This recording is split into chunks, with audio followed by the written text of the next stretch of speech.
Hey GNC Kids, welcome back to another online lesson. This week, teacher Bianca is going to be talking to us about prayer and fasting. So I hope you guys are excited to learn about what the Bible has to say about prayer and fasting, and I'll see you guys soon. Bye. Hi GNC Kids, it's teacher Bianca here. Today we're going to be talking a bit about prayer and fasting. So in the Bible, when they talk about prayer and fasting, they call fasting abstaining, which is the ability to say no to food for a spiritual purpose. So fasting is a discipline, but it's not a punishment. We don't do it because we've done something wrong. We do it really to grow our faith and to grow in our relationship with God. So most things in life require us to have discipline and self-control. Whether it's a sport or an instrument that we're trying to learn, or even a hobby like arts or crafts, we always need to practice and work hard to become good at what we like. And everything that we do also has a goal. Just like when we play a sports game, we're trying to win, or when we have a project or a hobby, we want to be the best at that hobby that we can.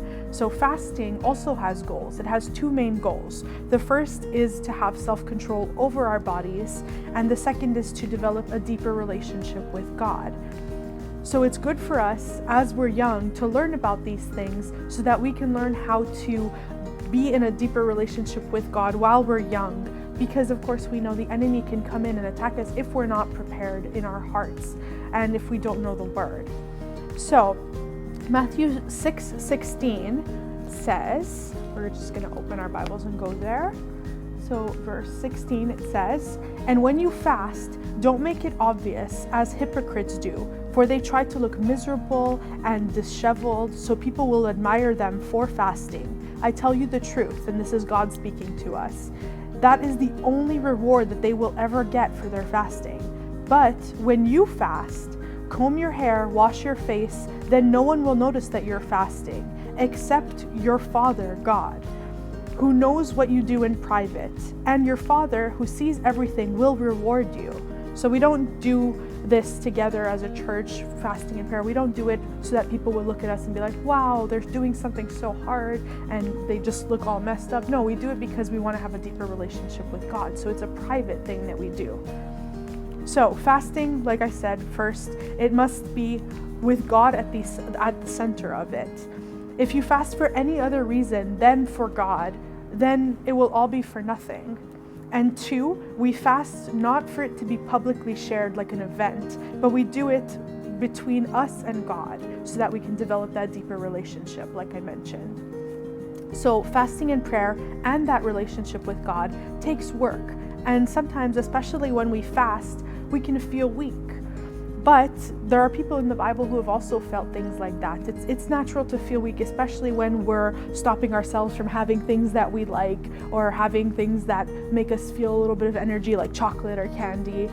But Paul in the Bible felt this way too, and he often asked God to actually remove his weaknesses. And in one instance in 2 Corinthians 12, so you guys can go there with me as well. So 2 Corinthians 12, verses 8 to 10, I'm going to read.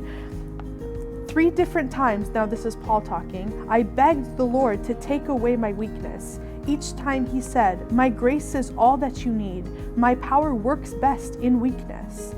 So now I am glad to boast about my weaknesses so that the power of Christ can work through me.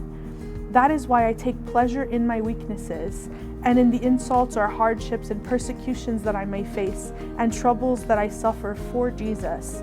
For when I am weak, then I am strong. So he's talking about God's strength, not something that he has within himself. He says, I might be weak, but God is strong in me so that I can be strong when I'm faced with hard things.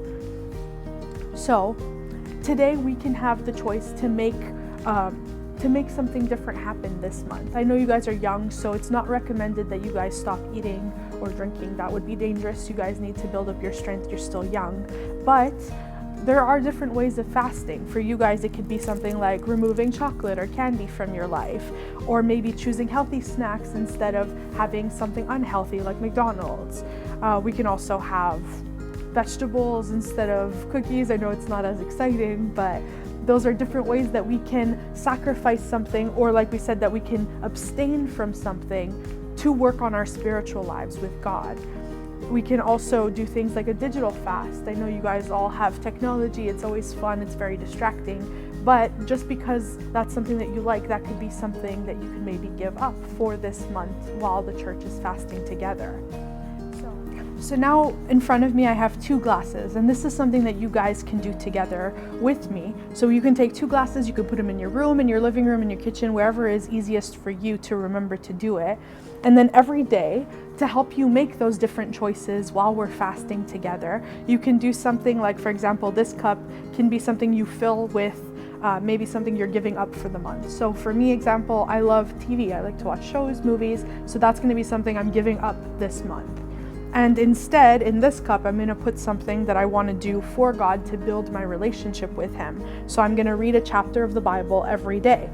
And then every day for the next month, for however long you want to fast, you can do this. You can write little notes to yourself to remind yourself, okay, today I want to give up sweets. So you put that in the cup. And then today I also want to maybe go outside for a walk and pray while I'm walking and just spend some time with God, and you can do that. And even you can put prayers, you can put requests that you have of God, something maybe someone in your family is sick and you want God to heal them. You can write that on a paper and put it in the cup. And then at the end of the month, you have these 2 cups, and you can see what God's done for you, what prayers He's answered, and you can see some of the things that you made different, some of the things you gave up this month, and how maybe you're not going to want to start doing that again anymore. Maybe a bad habit that you have, like biting your nails, that's something that you don't have to do anymore in the new year. So I think this would be a fun thing to do. You can even ask your parents to help you do that. And at the end of the month, you can see how far you've come in your relationship with God. Hey GNC Kids, welcome back to our craft corner. This week we're going to be making something that ties along with Miss Bianca's lesson on prayer and fasting. We're going to be making something that looks a little bit like this. I also have another one that I made just to show you guys. So what we're going to be doing is writing down some of our prayer points for the year 2022. And this is going to help us remember all the things that we want to pray for this new year that we just started in. And so here's what you're going to need for today's craft. You're going to need some popsicle sticks. I used both colorful ones and also just regular wooden ones, so it's up to you guys what colors you want to use. We have some pipe cleaners over here, any color you like. I got some markers with me. Again, you can choose whatever your favorite color is. It's totally up to you guys. And I have a hot glue gun here. You can also use liquid glue, but I find that hot glue guns work the best for this craft in particular. So that means that you're going to need an adult to help you, either a parent or an adult that's nearby. You can ask them to help you with this craft because you do have to be careful with the hot glue gun. So the first thing that we're going to do is take our popsicle sticks. So I'm going to show you one example, and what you're going to do is you're going to take your hot glue gun and you're just going to put some glue at the edge of your popsicle stick, just like that. Okay, so again, be very careful because it is hot. If you need help with this, you can ask a parent or someone nearby. And you're going to press them together like this, as tightly as you can. And then you're just going to let that dry for about 30 seconds, so count to 30.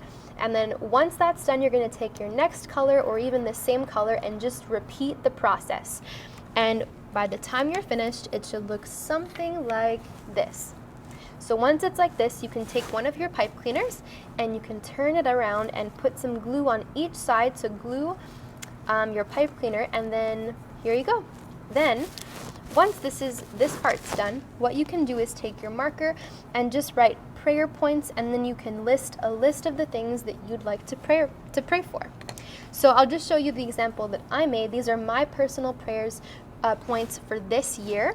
So I wrote prayer points for 2022. Number 1, I put read the Bible more. Number 2, my family to be saved, so I'm praying for them. Number 3, I put my friends. And of course, number 4, I put GNC Kids because I'm always praying for you guys. So that's kind of what our craft looks like for today. I hope that you guys enjoyed it, and I hope to see you soon. Bye!